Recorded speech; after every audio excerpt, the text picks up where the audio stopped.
In this video, I'm going to talk to you guys about my top 10 most anticipated indie comics for this upcoming new comic book day on June 29th. Got some really good ones in this.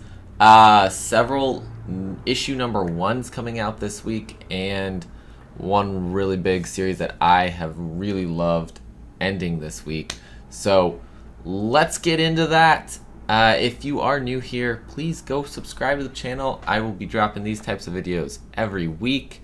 Talk about some other things on this channel, all about indie comics for the most part, but occasionally some other content in there. So let's get into this. Number 10 for me this week is We Promised Utopia number 4 from Literati Press, a very small publishing company.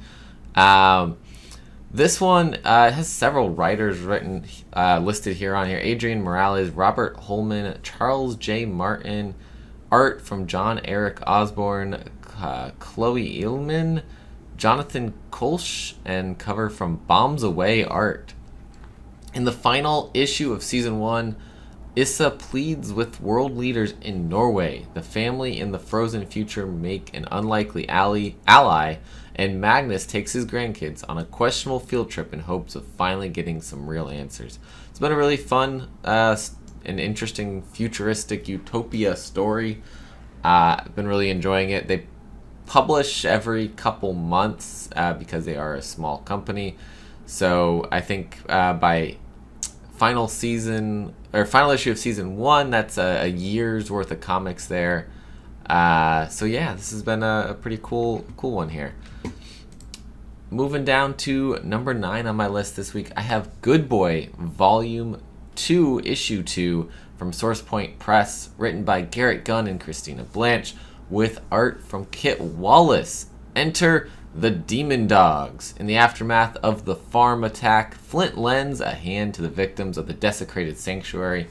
Abraham reveals the identity of the mystery attacker, and the Demon Dogs prepare for their return to war once more. I loved Volume 1. I love Flint. I love the last name is Sparks Comics. So I'm all in on this story, loving every second of it, love reading it, and I really enjoyed issue number 1 of the second volume, and the idea of the farm, where when dogs die, they went upstate to the farm, and there is a real farm here for those that kind of seemed like they had retired from fighting. So issue number 2 coming out this week. This second volume has 4 issues, whereas the first volume had only 3 issues. Coming down the list to my number 8 spot this week is Agent of Wordle, issue number 1 of 4 from Scout Comics, from Dennis Camp and Jason Wordy. We've got, and I said Agent of Wordle, but it's Agent of World, WORLDE. My brain is thinking of the Wordle game. Art on the cover from Filya Bratukin, but also interior art. It looks like Jason Wordy and Filya Bratukin are credited for the cover. Bratukin's listed on the cover with Wordy, though, for probably the interior art as well. So that's probably colorist and interior artist. And here's what it's about. Horny robots, super evolved orangutan bosses, joyriders from the 26th century. Nothing phases Philip Blank, top agent for the sci-fi spy organization known as World. But lately, Philip's been wondering if there isn't more to life than saving the world through creative violence. What is Philip hiding from World, and how far will he go to keep it hidden? The most beautifully bizarre book of the year is here. And I've read the ashcan for it. It was really interesting, really detailed art style. I loved that art on the interiors, and a little bit of the story was pretty cool. So I'm excited to see what happens in this story, Agent of World. Moving down the list from here, we go to the number 7 spot. This one, also a Scout Comics book. This one from Salvatore Vivenzio and Gabriele Falzone, Distorted issue number 4. If you have not been reading this one, I love it. Recently got some cool things from Scout when they did their 50% off Memorial Day sale, including a metal cover of Distorted, which is pretty cool. And, you know, Distorted are these characters that have these almost mutant powers, and they're a very interesting group of characters. Tom knows he's not alone in the hunt for the Distorted, and his path ends up crossing with Brenners and Masons. As the cannibalistic serial killer attempts to devour another victim, he finds himself clashing with the other two, a fight to the death that will see only one survivor, or so it seems. In the meantime, James sets up his robbery together with Murphy and Dem, and it goes incredibly well. But trouble is always around the corner. During a nightclub party, something goes wrong and the three are forced to escape. As they say, be careful what you wish for, because it might come true. Killer cover art on this as well. Just overall loving this story. I think we get one more issue after this, if I'm not mistaken, but I hope that this gets renewed for more volumes in the future, because I think this is a cool world that they could continue to explore here for many years into the future. So Distorted number 4 is my number 7 pick this week. Number 6 this week goes to one from AWA Upshot, and that is Hit Me issue number 4 from Krista Faust and Priscilla Petrades, with a beautiful Jeff DeCall cover as always. I think this one also is a 5-issue series. Yes, it's number 4 of 5 on the series, and it's been phenomenal. Just a high-octane crime thriller.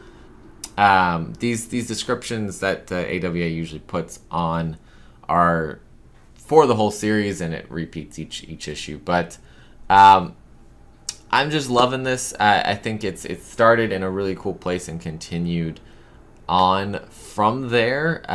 The crime side of this has gotten more and more interesting, and I'm not usually a big crime type of story reader.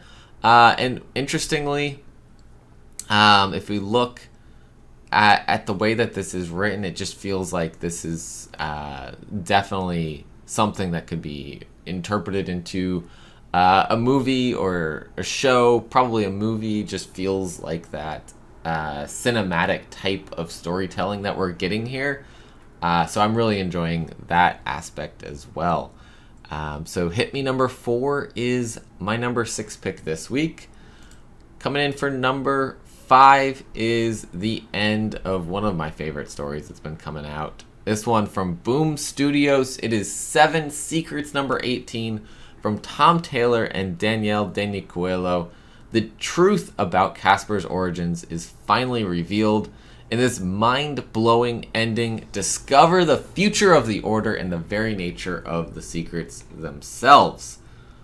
Honestly, I really hope that this ends in a way that we could come back to the world. I don't want to leave this world permanently. I think if it does leave the door open for something, we could come back to it. But I also feel like Tom Taylor intended to end this at a certain point. We knew when we got the start of the story, Casper was telling the story and said, hey, I'm dead, telling you this story. But does that mean Casper's dead, or Casper's telling us the story? Something has changed, right? So I can't wait to see how mind-blowing this ending is, and see if it's a satisfying conclusion to an incredible story that's been coming out. I would love to see this interpreted into like some sort of it just always has this anime vibe to it. So an animated show would be really cool. But that is my number 5 pick this week. 7 Secrets 18 from Boom Studios. Coming in at number 4 this week, we go over to Behemoth Comics with Never Ender number 2 from Devin Kraft. Just absolutely incredible issue number 1, and I'm hooked on this story already. Issue 2 of 6 here. Merrick, an Earthborn punk, finds himself in the middle of a complicated political game as he joins the Universal Defense League, an entertainment program about a one-on-one fight to the death where astronauts must simply get one good shot in on their opponent's suit to win. Growing up in the slums of an Earth-like planet have given him exceptional reflexes, but can he compete in zero gravity? They were trying to make an escape from this planet, really, and then things went wrong as they were about to do it. He lost his friend, and now he finds himself in this death fight, which we saw bits of in the first issue, introducing us to it. It's just so cool. I'm loving this story. I'm loving the world building we have going on in it. And Never Ender number 2 from Devin Kraft. It's my number 4 pick this week. Now my next 3, the top 3 are all they're all issue number 1s coming out this week. So that's 4 issue number 1s in the top 10, and the top 3 are all issue number 1s. So first up on that list from Chip Zdarsky, not only writing this but doing the art as well. Coming out from Image Comics, we have Public Domain. Sid Dallas is responsible for pop culture's greatest hero, The Domain, but his sons Miles and David have a complicated relationship with both the creation and their creator. Can they convince their dad to fight for their family's legacy? This fun and heartfelt series, written and illustrated by Eisner winner Chip Zdarsky, explores a wild alternate world where comic book creators aren't properly acknowledged or compensated for their creations. Crazy, I know. Hi, it's me, Chip. I'm writing this solicitation. That also is not also that crazy. It seems like we get some of that sometimes in the movie adaptation, especially in The Big Two. So we'll see how this goes. But I'm excited to see Chip writing and drawing his own story again here, and the art does look pretty cool on the interior. So ready to check this one out. Coming from Image Comics, it's my number 3 pick. Number 2 this week is also from Behemoth Comics. From the Happy Tank imprint, we've got from writer and artist Matt Frank. It looks like also credit to Goncalo Lopez. Red Man number 1 of 5 from the creator of Ultraman. Here is Red Man, the kaiju hunter, trapped in a desolate and yet somehow familiar world populated with a vast array of ferocious beasts known as kaiju. Red Man continues his endless red fight, battling tirelessly to call the monsters. With each fierce battle, the mysterious blood-splattered hero sinks closer to his prey, ready to strike. This, while a sinister form watches and records his every move. The interior art looks phenomenal. I am digging these kaiju, the way they look. Red Man fighting them. It just, I feel like this is a good like nostalgia hit for fans of Ultraman, fans of any kaiju like Godzilla especially, and just a good old kaiju fighting story. Red Man, there we go. Number 2 pick this week from Behemoth Comics. Moving into my number 1 pick this week. This one from Vault Comics. Mindset, issue number 1 from Zach Kaplan and John Pearson. When an introverted tech geek accidentally discovers mind control, He and his friends do something unexpected. They put the science into an app to help users break their technology addiction. But as their mindset app achieves a dangerous cult following, lies, conspiracies, and murder come to light. Are they helping people or controlling them? Just the idea of this story is super cool. The cover art's really cool. I think there's also a cover B from Martin Simmons. Just super cool idea, super necessary idea to explore, also because technology does control a lot of people's lives and a lot of people are addicted to it. So let's look at this concept in this book. I love it and I'm excited to be reading it this week. But yeah, 3 number ones to round out the top 3. It's a good week for indie comics. It's a great week for comics in general, so go to your local comic shop this week and see what they got. Check it out. Find some cool new books to read. And as always, collect what you love. See you next time.